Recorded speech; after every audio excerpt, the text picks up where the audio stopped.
If your scratching is sounding messy, stiff, or just straight up bad, then it's probably because you're making one of these 5 common scratching mistakes. My name is DJ Blakey and I'm a former DMC champion. And in this video, I'm going to show you how you can fix these mistakes so that your scratches sound clean, controlled, and pro level.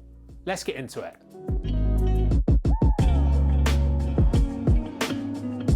Now, the first mistake that I see people making is that their fader hand control is not quite right. And this can be for many different reasons, but the most common reason is that their hands are not relaxed enough. It might sound counterintuitive, but for your hand to perform those intricate scratch techniques on the crossfader, you actually have to put in as little effort as you possibly can with your fader hand. Your fader hand has to be nice and relaxed. And I'm going to show you a couple of drills that you can practice at home that will improve your fader control. So on this deck, I'm going to play an instrumental, and on this deck, I have a continuous tone, which is the perfect training tool for practicing your fader cuts. So the first drill is I am going to play a continuous tone on this deck, and I'm going to cut the crossfader in twice very quickly. And we're only going to be concentrating on the fader hand for this drill. So we're going to chop the fader twice, perfectly on beat. And to achieve this, you need to have a nice relaxed hand. Here we go.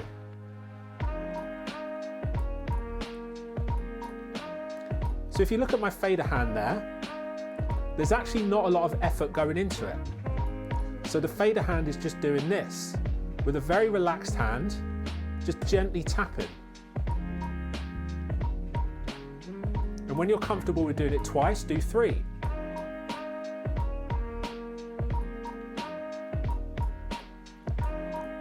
And now, when you're comfortable with doing that, you can do 2 faster.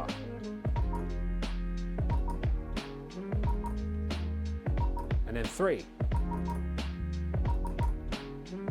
And then when you get to 4, it's continuous.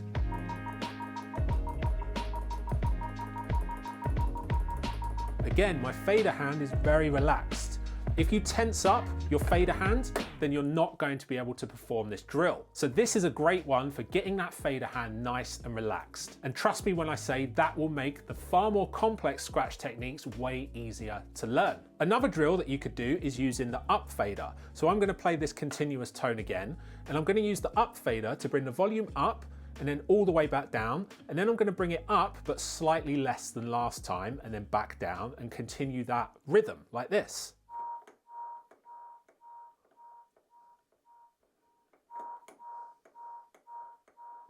The reason this drill is so effective is it's actually impossible to do this cleanly with a stiff hand. So if you're struggling with your fader control, then these 2 drills should help you fix that. And by the way, if you would like to download the scratch sounds that I'm using in this video, then all you need to do is hit up the link in the description and I will email them to you for free.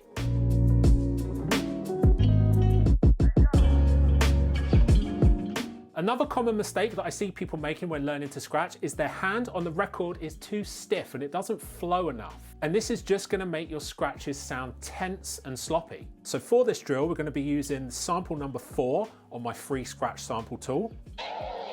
It sounds like that, and the reason we're using this sample is it's nice and long. And for this drill, that's going to be very, very handy. Now this drill involves the drop scratch, and the drop scratch is where you let the sound play by taking your hand off the jog wheel. And then you put your hand on the jog wheel and you bring it right back to the beginning of the sound. But we are going to perform drop scratches where we bring the sound back very, very slowly. This is going to really help you with your hand control on the record. Now, if you're using DJ gear that has motorized platters like turntables, Rain 12s, or the DDJ Rev 7, then make sure that your marker is at 12 o'clock and then you can press the hot cue for that sound. This way, we know exactly how much to bring the sound back, because we just need to bring the sound back until the marker is at 12 o'clock. This is going to really help with this drill. So let's play the instrumental on this deck. And what I'm going to do is I'm going to perform the drop scratch, but I'm going to bring the sound back very, very slowly. This is going to require real control, which is why it's such an effective drill. Here we go. Bring the sound back nice and slow.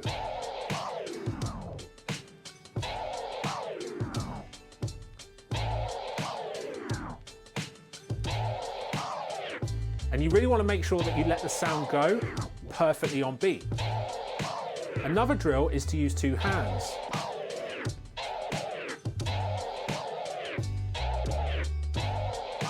So we've kind of changed the pattern here.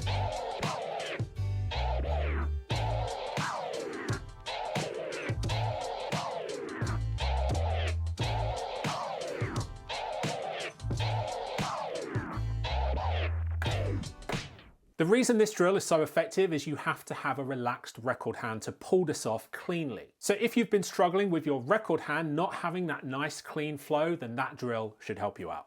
If you would like to take your learning even further, then you should check out my Ultimate Scratching course. Over 80 videos teaching you everything that you'll ever need to know about scratching and beat juggling. The link is in the description.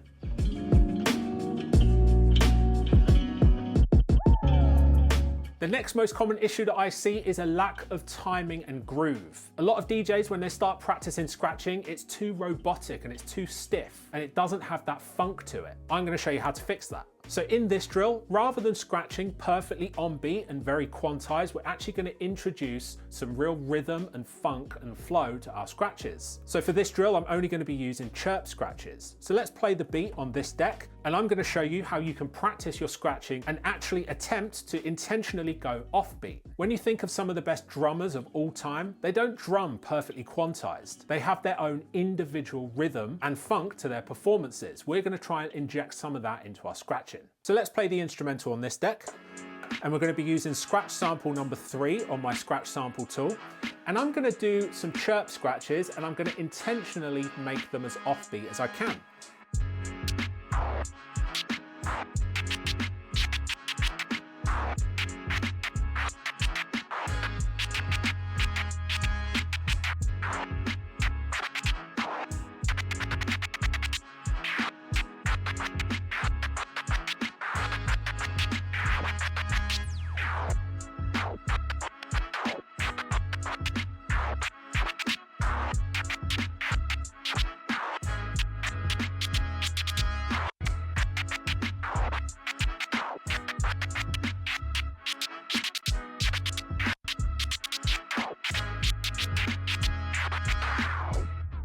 I think this is a great way to practice, to intentionally try and go in between the drum hits. And if it isn't perfect, that's the beauty of it. Timing is everything. You can learn all the scratch techniques in the world, but if your timing is off, you'll never sound clean. And that's why structured training is so important. So if your scratches sound robotic, stiff and quantized, then this is the drill for you to fix it.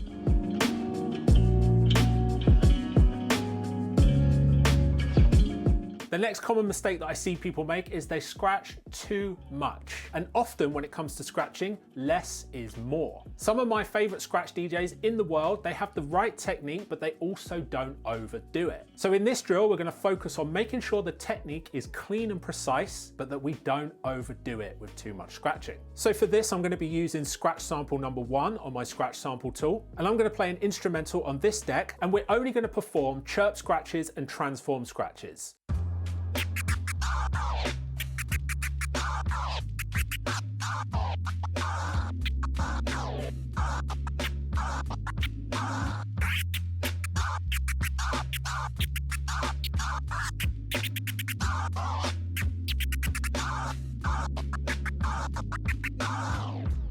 Now, a lot of DJs struggle with this because they don't know how to structure their scratches. And that's exactly why I built my Ultimate Scratching course, to break it all down properly. It can be really tempting to just throw in every single scratch technique that you've learned and pack them all into as small a space as possible. In my opinion, you should really try and avoid that.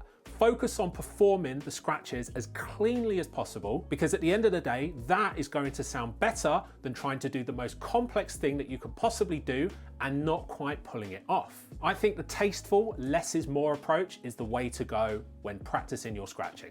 And finally, the last mistake that I see scratch DJs make all the time is that their practice is not focused and structured enough. If you've ever felt like you're not improving, then it's probably because you're practicing wrong. That's where structured lessons come in. When you're going into a practice session with your scratching, I recommend trying to decide on which techniques you're going to practice in that session and sticking to them. And also make sure that you choose a technique that you actually haven't mastered yet. If you want to keep improving the scratch techniques that you learn, then it's always best to stick to something that you haven't quite nailed yet. Putting yourself just outside of your comfort zone like this is going to help you improve way quicker. And it's always best to go into a practice session focused and practice with real intent on trying to improve.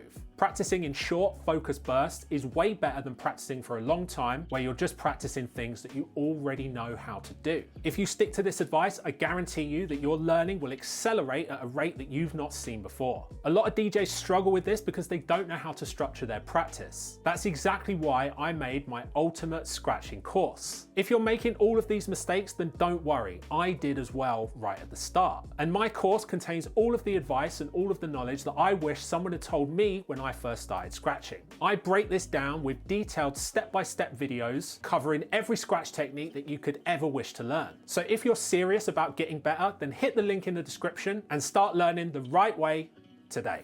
Thank you for watching. I hope you found this video useful, and if you would like to check out more from me on my channel, then YouTube recommends this video right here.